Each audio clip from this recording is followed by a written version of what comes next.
ತನ್ನನ್ನು ತಾನು ನೋಡಬೇಕು, ಅರಿವಿನ ದೃಷ್ಟಿಯಿಂದ ನೋಡಬೇಕು. ನಾನಾರು, ಯಾತಕ್ಕೋಸ್ಕರ ಈ ಜಗತ್ತಿಗೆ ಬಂದಿದ್ದೇನೆ, ಇಲ್ಲಿ ನಾನು ಮಾಡುವ ಕೆಲಸಗಳೇನು, ಕೊನೆಗೆ ನನ್ನ ಬದುಕು ಏನಾಗುತ್ತದೆ. ನಮ್ಮ ಶರಣರು ಅದನ್ನು ಹಂಗೆ ನೋಡಿದ್ರಲ್ಲ. ಶರೀರ ಸಂಪತ್ತನ್ನು ಇಟ್ಕೊಂಡ ಅವ್ರು ನೋಡ್ಯಾರ, ಅರಿವಿನ ಸಂಪತ್ತನ್ನು, ಬುದ್ಧಿಯ ಸಂಪತ್ತನ್ನು, ಜ್ಞಾನದ ಸಂಪತ್ತನ್ನು ಇಟ್ಕೊಂಡ ಅವ್ರು ನೋಡ್ಯಾರ. ಏನು ಅಲ್ಲಮರು ನೋಡಿದರು ಈ ಜಗತ್ತನ್ನು, ಈ ಜೀವನವನ್ನು. ಒಂದೇ ಒಂದು ಮಾತಿನೊಳಗೆ ಆ ಪುಣ್ಯಾತ್ಮರು ಇಷ್ಟು ಅದ್ಭುತವಾದ ವಿಶ್ವಧರ್ಮದ ಚಿಂತನವನ್ನು ಮಾಡ್ಯಾರಲ್ಲ. ಅಲ್ಲಮನಂಥ ಮಹಾನುಭಾವ ಈ ವಿಶ್ವದ ಇತಿಹಾಸದ ಪುಟದಲ್ಲಿನೇ ನಮಗೆ ಸಿಗೋದಿಲ್ಲ. ನಾವು ಯಾವುದನ್ನು ಹೌದೌದು ಅನ್ಕೋತಾ ಕುಂತೀವಿಯೋ ಅದನ್ನೆಲ್ಲ ಅಲ್ಲಲ್ಲ ಅಂತ ತಿಳ್ಕೊಂಡು ಅಲ್ಲಮನಾದ. ಬಹಳ ದೊಡ್ಡ ಮಹಾನುಭಾವ. ಈ ಪ್ರಕೃತಿಯ ಸಹಜವಾದ ಸತ್ಯವನ್ನು ಜೀವನದ ಸಂಸ್ಕೃತಿಯಾಗಿ ಬಳಸಿಕೊಂಡು ಎಷ್ಟು ಸಹಜವಾದ ತತ್ವವನ್ನು ಕೊಟ್ಟರವರು. ಇಡೀ ವಿಶ್ವದ ಎಲ್ಲ ಗ್ರಂಥಗಳನ್ನು ಮುಂದಿಟ್ಟುಕೊಂಡು ನೀವು ಆಲೋಚನೆ ಮಾಡಿರಿ. ನೀವು ರಾಮಾಯಣ ತೆಗೀರಿ, ಮಹಾಭಾರತ ತೆಗೀರಿ, ಕುರಾನ್ ತೆಗೀರಿ, ಬೈಬಲ್ ತೆಗೀರಿ, ಷಟ್ಶಾಸ್ತ್ರಗಳನ್ನು ತೆಗೀರಿ, ಎಲ್ಲಿಯೂ ಕೂಡ ಇಂಥ ಅದ್ಭುತವಾದ ಸಂದೇಶವನ್ನು ಯಾರೂ ಕೊಡಲಿಕ್ಕಾಗಿಲ್ಲ. ಕನ್ನಡಿಗರಾದ ನಾವು ಹೆಮ್ಮೆ ಪಡಬೇಕು. ಅಂಥ ಸಿದ್ಧಾಂತವನ್ನು ಅಲ್ಲಮ ಪ್ರಭುದೇವರು ಕೊಡ್ತಾರೆ 12ನೇ ಶತಮಾನದೊಳಗೆ. ಏನದು? ಬಯಲು ಅಂತ ಹೇಳಿದರು. ಬಯಲು ಅಂತ ಹೇಳ್ಯಾರ. ನೀವು ಅನ್ಬೋದು, ಸ್ವಾಮೀಜಿ ಬಯಲಂದ್ರೇನು? ನಿಮಗೆ ಸರಳ ತಿಳಿಯುವಂಗೆ ಹೇಳಿಬಿಡ್ತೀನಿ ನಾ.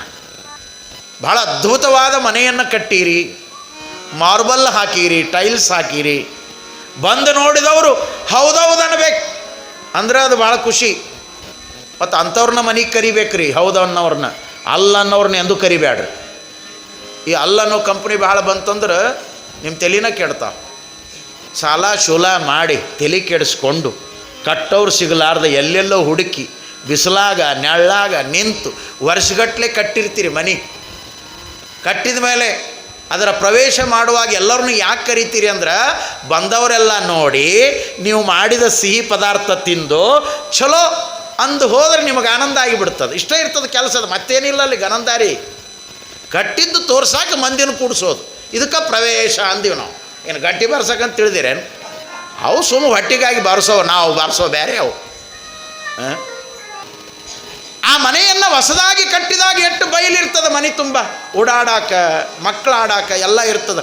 ಮುಂದೆ ಶುರುವಾಗ್ತದೆ ನೋಡ್ರಿ, ಒಂದು ತಂದು ಡೈನಿಂಗ್ ಹಾಲ್ ಹಿಂಗಾಗ್ತದಲ್ಲ. ಇಬ್ಬರು ಯಾರ ಎದುರಿಗೆ ಬಂದ್ರೆ ಸರಿಯಾಗಿ ಸೈಜ್ ಜಾಗ ಇರೋಂಗಿಲ್ಲ. ಭಾಳ ದೊಡ್ಡ ಫಜೀತಿ. ಸಣ್ಣ ಮಕ್ಕಳಿಗೆ ಒಳಗೆ ಓಡಾಡೋಕೆ ಸಹಿತ ಜಾಗ ಇಲ್ಲ. ನಮಗಿಂಥ ಕೆಟ್ಟ ವಿಚಾರಗಳು ಬೆಳೆದಾವಲ್ಲ. ಸುಮ್ಮ ವಾರಕ್ಕೊಮ್ಮೆ ಮಾರ್ಕೆಟಿಗೆ ಹೋಗಿ ಒಂದು ಏನರ ಹಿಡ್ಕೊಂಡು ಬಂದು ಮನ್ಯಾಗ ಒಗೆದ್ರೆ ಸಮಾಧಾನ ಮಂದಿ. ಆರಾಮಿರ್ಬೇಕು ಅನ್ನೋದಿಲ್ಲ ಇಲ್ಲಿ ನೋಡಿ. ಆ ಮನೆಯೊಳಗೆ ತುಂಬಿರುವುದನ್ನು ಎಲ್ಲ ತೆಗೆದ್ರೆ ಹೆಂಗೆ ಅಂತೀರಲ್ಲ, ಯಪ್ಪ ಅಡ್ಡಾಡೋಕೆ ಸಹಿತ ಜಾಗ ಇದ್ದಿಲ್ಲ, ಇವತ್ತು ಬಯಲಾತ್ ನೋಡ್ರಿ ಅಂತೀರಿಲ್ಲ. ಆ ಇದ್ದಿದ್ದನ್ನು ತೆಗೆದ್ರೆ ಹೆಂಗೆ ಬಯಲಾಗ್ತದಲ್ಲ, ಹಂಗೆ ಈ ಬದುಕಿನೊಳಗೆ ಎಲ್ಲ ಇದ್ದೂ ಕೂಡ ಅದನ್ನು ಸರಿಸಿ ಬದುಕುವಂಥ ಜೀವನವೇ ಅದು ಬಯಲು ಸಿದ್ಧಾಂತ. ಬಯಲು ಸಿದ್ಧಾಂತ. ಅದಕ್ಕಾಗಿ ಅಲ್ಲಮರ ಹೇಳ್ತಾರೆ, ಬಯಲು ತತ್ವದ ಅರಿವಿನಿಂದ ಆರಾಮಿರ್ಯಪ್ಪ ಅಂದ್ರೆ ಅವರು ಎಲ್ಲ ಮಾಡ್ರಿ, ಪ್ರಪಂಚ ಮಾಡ್ರಿ, ವ್ಯಾಪಾರ ಮಾಡ್ರಿ, ಉದ್ಯೋಗ ಮಾಡ್ರಿ, ಸಂಸಾರ ಮಾಡ್ರಿ, ಕೊಡ್ರಿ ತಗೊಳ್ರಿ, ಏನೆಲ್ಲ ಮಾಡ್ರಿ, ಆರಾಮಿರ್ರಿ ಅಂದ್ರೆ ಅವರು. ಅಲ್ಲಮರು ಹೇಳಿದ್ದ ಇದನ್ನು. ನಾವೆಲ್ಲಿದ್ದೀವಿ ಆರಾಮ? ಸುಮ್ಮ ಅಂತೀವಿ ನಾಟಕ ಮಾಡೋದು. ಆರಾಮೇನ್ರಿ? ಆರಾಮ್ರಿ. ಒಳಗೆ ಆರಾಮಿಲ್ಲ ಇವಿಲ್ಲ. ಯಾವನೋ ಒಬ್ಬವ ಹಿಂಗೆ ದವಾಖಾನೆ ಮುಂದೆ ಗೇಟ್ ದಾಟಕತ್ತಿದ್ನಂತ. ಆ ಕಡೆಯಿಂದ ಒಳಗೆ ಅವನ ಗೆಳೆಯ ಎದುರಿಗೆ ಬಂದಂತ. ಅವ ಕೇಳಿದ್ನಂತ, ಆರಾಮೇನ್ರಿ? ನಾ ಆರಾಮ ಅಂದ. ಅವ ಇವನು ಕೇಳಿದ್ನಂತ, ನೀವು ಆರಾಮೇನ್ರಿ? ಇದು ಪೇಷಂಟು ತೋರಿಸ್ಕೊಂಡು ಹೊಂಟದ, ಅದು ಪೇಷಂಟಾಗಿ ಒಳಗೆ ಹೊಂಟದ, ಎರಡೂ ಆರಾಮ್ ಗೇಟ್ನ್ಯಾಗ. ಹಿಂಗೆ ನಮ್ಮ ಆರಾಮ ನಡೆದಾವ. ಒಳಗೆ ನೋಡಿದ್ರೆ ಏನೇನೂ ಇಲ್ಲ. ಅಲ್ಲಮರು ಹೇಳ್ತಾರಲ್ಲ, ಒಳಗಣ ರಣರಂಗ ಹೊರಗಣ ಶೃಂಗಾರ. ಏನು ಅಲ್ಲಮನ ಮಾತುಗಳು. ಬಳಕೆಗೆ ಬಂದ ಬಟ್ಟೆ ಇದೇನೋ ಗುಹೇಶ್ವರ. ಇದಕ್ಕೆ ಬಂದದೇನು ಈ ಬದುಕು? ಬಟ್ಟೆ ಅಂದ್ರೆ ದಾರಿ. ಬಳಕೆಗೆ ಬಂದ ಬಟ್ಟೆ ಇದೇನೋ, ಕಂಗಳ ಮುಂದಣ ಕತ್ತಲೆ ಇದೇನೋ, ಮನದ ಮುಂದಣ ಮರವೇ ಇದೇನೋ, ಅಜ್ಞಾನವನ್ನೇ ತುಂಬಿಕೊಂಡೀಯ, ಮರವೆಯ ಮಾಯಾ ವ್ಯವಸ್ಥೆಯೊಳಗೆ ಬದುಕನ್ನು ಕಳೀತಾ ಇದ್ದೀಯ. ನಿನ್ನ ಬದುಕು ಹೆಂಗಾಗ್ಯದಂದ್ರ ಅಂದೇ ಅವರು ಎಚ್ಚರಿಸಿದ್ರು, ಒಳಗಣ ರಣರಂಗ, ಒಳಗೆ ನಡೆದದ ಯುದ್ಧ, ರಣರಂಗ, ಸಮಾಧಾನವೇ ಇಲ್ಲ. ನಾವು ಹೆಂಗೆ ಬದುಕಬೇಕು ಅಂದ್ರೆ ಅಕ್ಕ ಹೇಳ್ತಾಳಲ್ಲ, ಲೋಕದಲ್ಲಿ ಹುಟ್ಟಿದ್ದ ಬಳಿಕ ಸಮಾಧಾನಿಯಾಗಿರಬೇಕು. ಹಿಂಗೆ ಅನ್ಕೋತ ಇರ್ರಿ, ನಿಜವಾಗ್ಲೂ ಸಮಾಧಾನ ಇರ್ತೀರಿ ನೀವು ಮನ್ಯಾಗ. ಸಮಾಧಾನದ ಬದುಕನ್ನು ಕಳೀಬೇಕು, ಆನಂದದ ಬದುಕನ್ನು ಕಳೀಬೇಕು.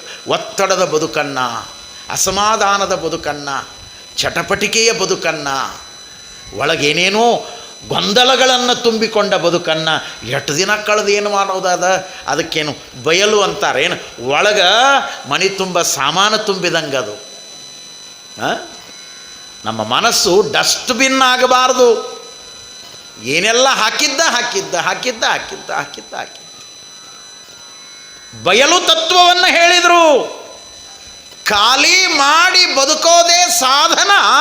ಆ ಸಾಧನೆಗೇ ನಾವು ಪಾರಮಾರ್ಥ ಅಂತ ಕರಿತೀವಿ, ಮತ್ತೇನೂ ಅಲ್ಲ. ಏನ್ರಿ? ಎಲ್ಲದರೊಳಗಿರೋದು ಇಲ್ಲದಂಗಿರೋದು ಅದು ಸಾಧನ, ಜೀವನದ ಸಾಧನ. ಅದಕ್ಕೆ ಪಾರಮಾರ್ಥ ಅಂತ ಕರೀತಾರೆ. ಅದು ಸಾಧನ. ವೇದನ ಯಾವುದು? ನೋವು ಯಾವುದು ಅಂದ್ರೆ ಏನೆಲ್ಲ ಬೇಕಾದದ್ದು ತುಂಬಿಕೊಳ್ತೀವಿ, ಬ್ಯಾಡಾದದ್ದು ತುಂಬಿಕೊಳ್ತೀವಿ, ಒಳ್ಳೆಯದು ತುಂಬಿಕೊಳ್ತೀವಿ, ಕೆಟ್ಟದ್ದು ತುಂಬಿಕೊಳ್ತೀವಿ. ಅವ್ರು ಹಂಗಂದರು, ಇವ್ರು ಹಿಂಗಂದರು, ಒಳಗೆ ತುಂಬಿಕೊಂಡು ತುಂಬಿಕೊಂಡು ತುಂಬಿಕೊಂಡು ತುಂಬಿಕೊಂಡು ಏನು ವೇದನೆ ಪಡ್ತೀರಲ್ಲ, ಇದಕ್ಕೆ ಸಂಸಾರ ಅಂತ ಕರೀತಾರೆ. ಸಾಧನ ಬ್ಯಾರೆ, ಅದು ಪಾರಮಾರ್ಥ. ಇದಕ್ಕೆ ಸಂಸಾರ ಅಂತ ಕರೀತಾರೆ. ಇದಕ್ಕೇನೆ ಪ್ರಪಂಚ ಅಂತ ಕರೆದರು. ಈ ಪ್ರಪಂಚವನ್ನು ಗೆಲ್ಲುವ ಸಲುವಾಗಿಯೇ ಬಯಲು ತತ್ವದ ಪಾರಮಾರ್ಥ ಬೇಕು ಬದುಕಿಗೆ. ಅದನ್ನು ತಿಳಿಸಿಕೊಡೋದೇ ತನ್ನನ್ನು ತಾನು ಅರಿಯುವ ಮಾರ್ಗ.